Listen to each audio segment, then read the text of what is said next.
Hello, everybody. Indeed, welcome to Men and Orange Mini Talk on Log Horizon. We have 4 episodes to talk about here. Episodes 15 through 18. I'm Jero, joined by Fushizzle, Hey, how's it going, guys? and we intentionally kind of held this mini talk to this point because when we first, I think Fosh will agree, when we saw episode 15, we thought, there's not really that much to kind of look at here or talk about, so we'll kind of save it, kind of bank some discussion for later. And then I feel like as the weeks gone on, we kind of hit a middle ground between feeling like there wasn't that much there to talk about and just feeling lazy to not do it, to be perfectly honest with you. Right, yeah, just kind of in a rut, I would say. I mean, hmm not to say these episodes are terrible. I mean, they're interesting, but like you said, this wasn't a whole lot to talk about. Yeah, it's for what we've been looking forward to with. Oh, shoot.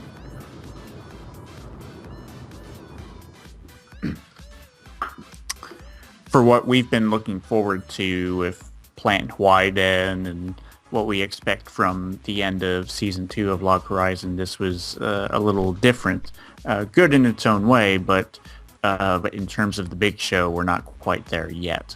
But these 4 episodes are about the lower level kids, the lower level members of Log Horizon, with Sarura, Izuzu, Toya Minori, and Rundle House, as they're going on a journey to get a magic bag.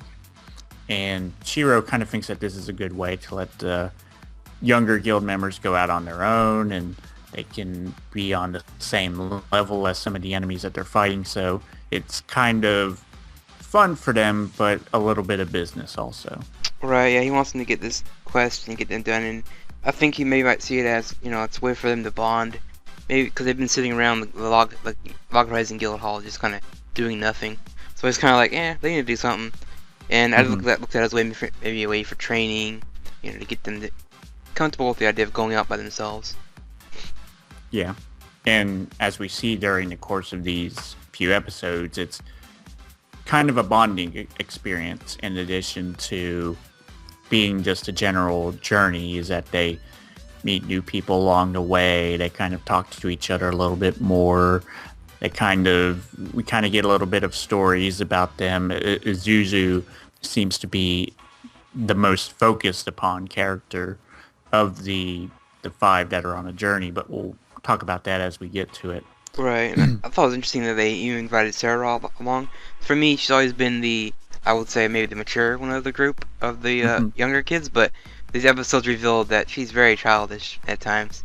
Especially before Yeah. they even were preparing, they went to the weapon house to get weapons and stuff, and there's a moment where they get these items and I can summon animals with it, and she gets this little slime flute, and they warn her not to use it, and she does it, and all the slime comes in the room.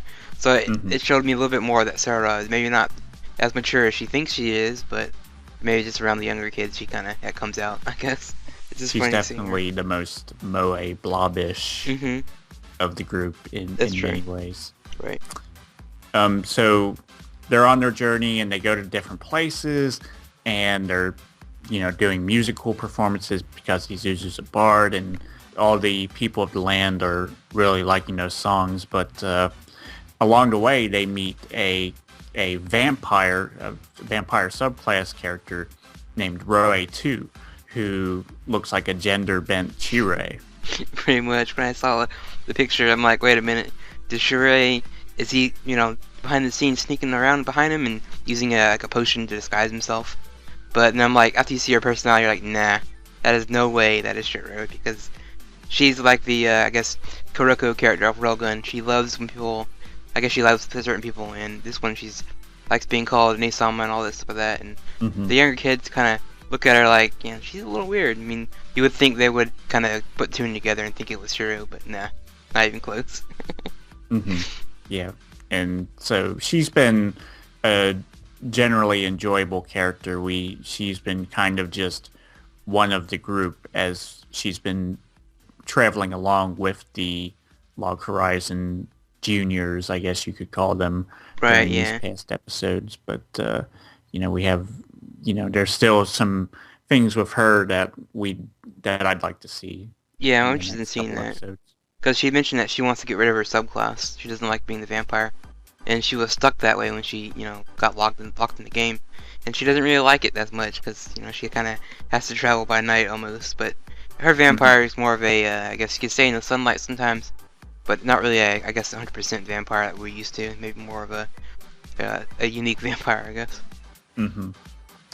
And then we've talked about Plant Whiten, but Nureha is moving on her own. And if you remember the disguise that she used in episode 24 or so of the first season, that is what she's using here to travel around as quote unquote someone who's documenting their journey, and she kind of joins along with the Log Horizon kids, and we kind of see Toya blushing a number of times, like he's kind of interested in her. I'm like, you don't want a piece of that. Don't even get near it, buddy. But yeah, maybe it just shows you he's maybe attracted to maybe the older, mature types. Because when you first see then this new girl disguise, it's like she does come off as being mature and kind of, I guess, you know, I don't know, maybe adult. Maybe he likes her because she's that way. But yeah, there's something developed between them, and there's more of that explored later on. But it's a very weird way she's kind of snuck her way into this group. Yeah, and then of course, as they mentioned Shirei at some point, that's when her curiosity is piqued, and you got to think that she's in it with them for the long haul until they can make their way back to Shirei so that she can talk to him again. But I think that's probably what her grand plan probably really is, because it's like the people of her guild are looking for her, and they don't know where she went. So, but at the same time, they're just like, whatever, let her do what she wants to do. We don't need her anymore. So at the same Hmm. time, it feels like they kind of kicked her out almost, and she's on her own. So yeah, she's Yeah, got a shelter with these younger kids to get back to Shura and explain what's going yeah. on. And then they travel down a road. They see some people that. Oh, what? That's actually how they found uh, Nureha. Mhm.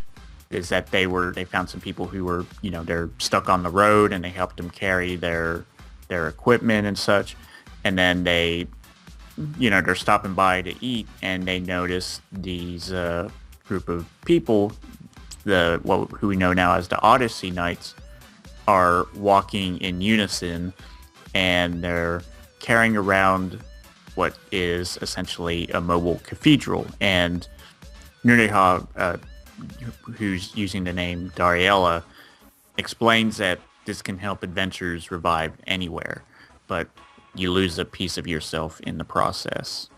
Yeah, and that kind of like maybe the overall hint. I mean, that's what the players have really figured out in season one, that the piece you lose is your memory. So I guess that's what maybe it's more commonly known now through the adventurers. And I'm not sure that Odyssey Knights are really adventurers. If they're just maybe just NPCs that they really haven't explored what they are. But they're very interesting. The reveal of that cathedral thing is very cool. It's like a mobile res point, so that's kind of important in these kind of games, especially when you res back at the Hmm. cathedral. So kind of gives them a little bit of an edge. Yeah, and I wonder like how many there are like that, and what would happen if you destroyed them. Right. And then we get to the bit with Izuzu, is that she's been traveling around singing her songs for the NPCs, and that's when Rudy kind of talks to her, and she says she's not being humble, but she kind of is being humble about, "Oh, I'm not really that good," but she doesn't really understand how much the people of the land love the songs that she sings, because Rudy mentions the number 42, and there's because Rudy is formerly a people of the land, now an adventurer. There's there's still issues that can exist with communication between them, and Saber and Minori reference the software or capability to communicate with people of different languages through translation tools. And Rudy mentions that there's only 42 songs in the game. It's kind of like what we think about when we look at a soundtrack for a video game. It's got like 20 or 30 songs or something. Those are the only songs that the people of the land, when they designed a game, only ever knew. So ever since the apocalypse and Isuzu going around singing new songs, it has been, just a treat for them because they love all these brand new, upbeat, happy songs. Right, and it's like you said, 42, so they only know a certain amount of tracks. It's like the kind of complaint we have with Al Noah Zero right now. It's the same soundtrack you've heard over and over and over again. Mm-hmm. And for these people, it's like that's all they know, and now they hear something brand new, and it actually is inspiring them to do, things on their own. So, yeah, like you said, Izu doesn't really realize that her song may be just a song to her, but it's actually, altering the game mechanics and the, I guess, code for the NPCs, which is kind of interesting. That you can do that. And it's also like sometimes I feel like it's easy to forget sometimes that we're in a video game here with the series, and it feels like so sparingly that they get to these moments where they kind of discuss gameplay or the actual element of the video game Elder Tale. So this was something that we haven't heard from in a little while, was about the actual video game. Right, and like you said, Sarah Raw and Minoru would talk about the translation software, and that kind of, reminded everyone again that they are just a game still. The people who kind of, like you said, we almost kind of forgot that it's not just a fantasy MMO. It's actually more than that. But yeah, it's cool that they put that in there and said, oh, by the way, your songs are influencing the NPCs to go out and explore the world and become adventurers. So in a way, it's like without your song, maybe you wouldn't be hanging around Rudy as much. He'd be just doing his regular thing. So, but yeah, it does leave an impact on her up to the point where I guess she has a breakdown about it because I guess realizing that you've altered the whole way of life for people just by singing songs. So I guess it's the weight of that is pretty heavy for her. Yeah. And then she also goes on to mention, or prior to that, about how her father was a rock star, and that was definitely the influence for her to want to be that. And then we get to Toya again with Dariella, and he's kind of sitting by, and she's kind of asking him stuff, and he's kind of looking away, and he's feeling that something isn't quite right. Yeah, he gets the impression that something bad's coming his way, and they even hinted towards it earlier. I think there's like this cloud or something coming in, and it's, I guess, kind of freaking some people out. I know the NPCs are kind of worried that the storm coming, but it's really actually the wyverns that they get to fight coming up soon, which is more than I think Shiro would think, because he said originally in the quest it's fighting lower level wyverns, but this one's more like a mixture of different levels. So yeah, the fight coming up here is going to be pretty tough, and almost seems like Nuraha is kind of maybe trying to get into Toya's head a little bit to throw him off, or maybe give him a morale boost. I'm not sure what she's doing. She's doing some kind of psychological thing with him, that's for sure.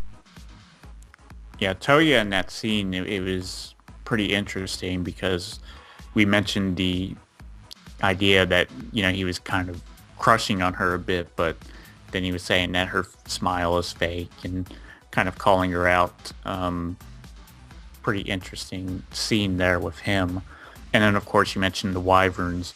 They came out at the end, and the last scene before the end credits is Nyanta looking on like he's going to come in and take care of business. But that was a cool shot. It's just like you would see some kind of quote from him, like, it's my time to shine, yeah, or whatever. So he's going to jump in and fight, but I wonder if he's going to do it like stealthily, so the kids don't know that, some of the higher levels have been following us around. I almost want to say, I think that, what's her name, the ninja girl's been following them too.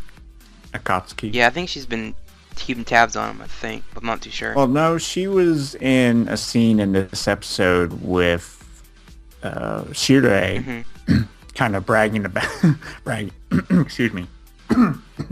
She was kind of bragging about her femininity. Oh, right, that she's got friends now and all that. They go into a girls' night out and stuff, so it's kind of a bit of a comic relief amidst the drama and the upcoming action. Right. We'll see. Well, the last thing I mentioned is probably the roundtable. I mean, they've been doing stuff too, towards the more of the economy side of things. How, I guess they want the rich players to give to the poor type of scenario. I think that's what they want, and they want the whole. If you make a crafted item, can you put it on the marketplace? Everyone can build it, but people are like, no, most people are keeping it to themselves, and I guess they want to share the wealth. And right now, that's been kind of the theme. I think right now is the money issue in Akihabara is starting to affect all the players. Mm-hmm.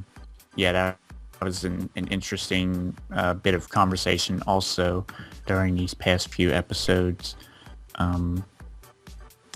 which you would have thought that beating a raid would have kind of magically kind of fixed some of that stuff because the whole point of that raid was for money, but right. there are still issues that need to be addressed. Yeah, the common player who doesn't raid, doesn't do anything, is just like, oh, well, I'm poor, so...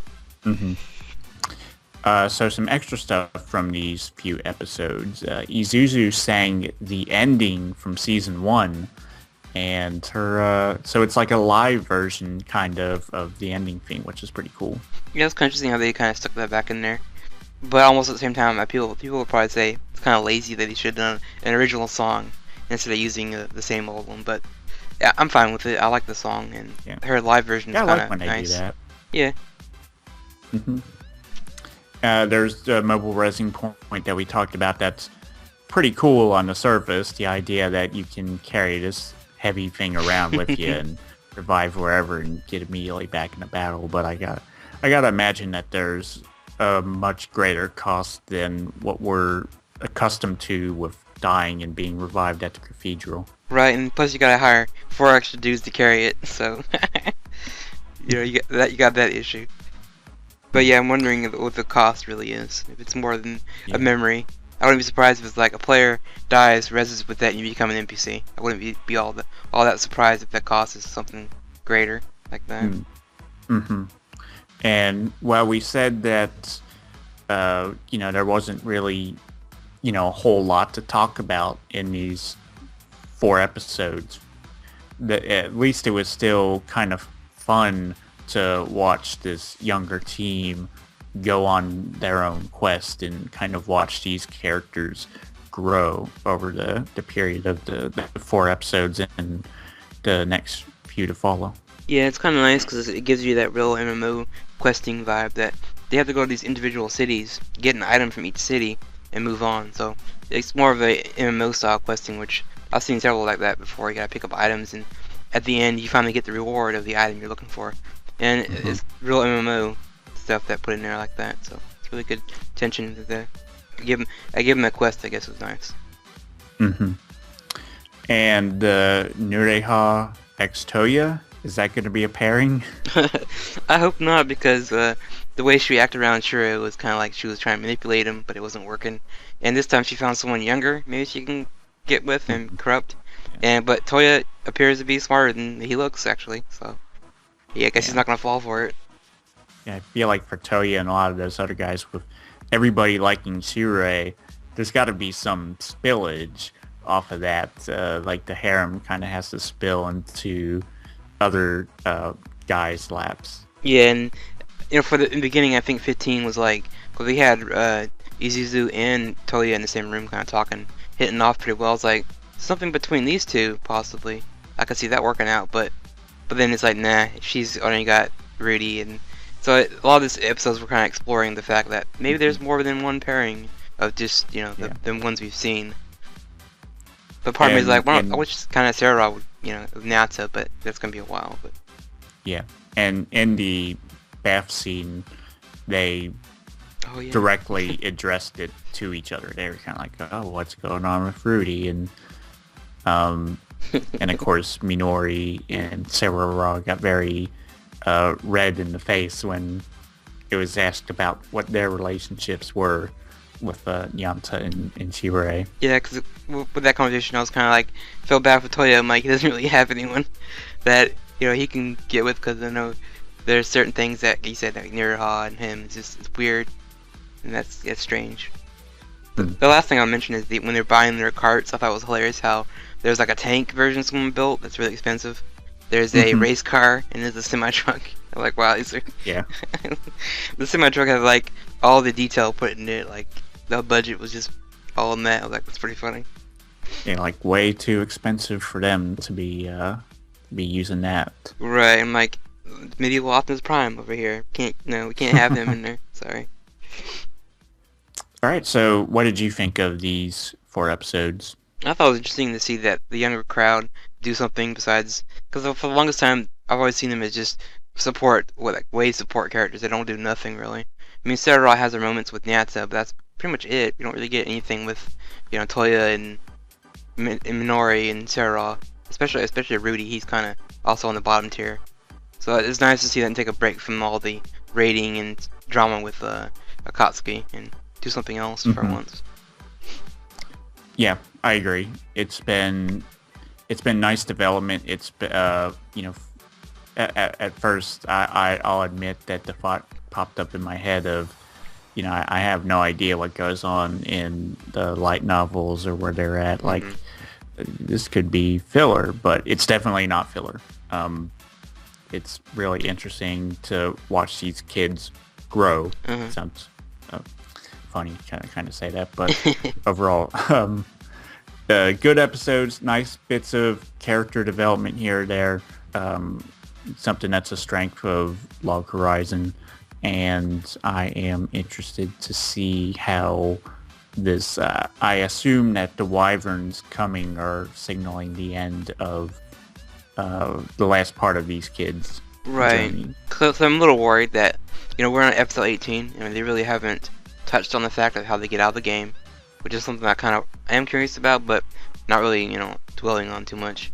So I'm wondering how far they're gonna get, if they're gonna have to do a 3rd season or a movie to explain everything. And I'm kind of hoping not, but if they do it, they do it. I mean, I don't want to bring up the other show that we usually don't want to mention. Sword Art Online is popular enough to get in possibly a 3rd season, so I'm having my fingers crossed that maybe Log Horizon can do the same. But if it doesn't, that's fine. I'm fine with it. Yeah, as long as season 2 has a nice enough and conclusive ending the way season 1 kind of did, I would be satisfied with whatever happens. Movie, 3rd season, right? Or just no anime. Go read the light novels. Because I'm hoping it's not gonna be something easy where it's an item they destroy and then it unlocks the game, they can log out. I hope it's something that's a little bit more than that, but we'll see. But like you said, whatever happens with this. I mean, I'm enjoying it so far, and I'm hoping the next couple episodes, like you said, can wrap up this arc and focus on the main overall story. All right, and that has been our mini talks for episodes 15 through 18 of Log Horizon. For those that have stuck with us to the end, thank you for listening, and hopefully we will be back in action for episode 19 and going episodic the rest of the way. So for Fosh, I'm Jero. Thanks for listening. We will see you next time on the Mini Talk.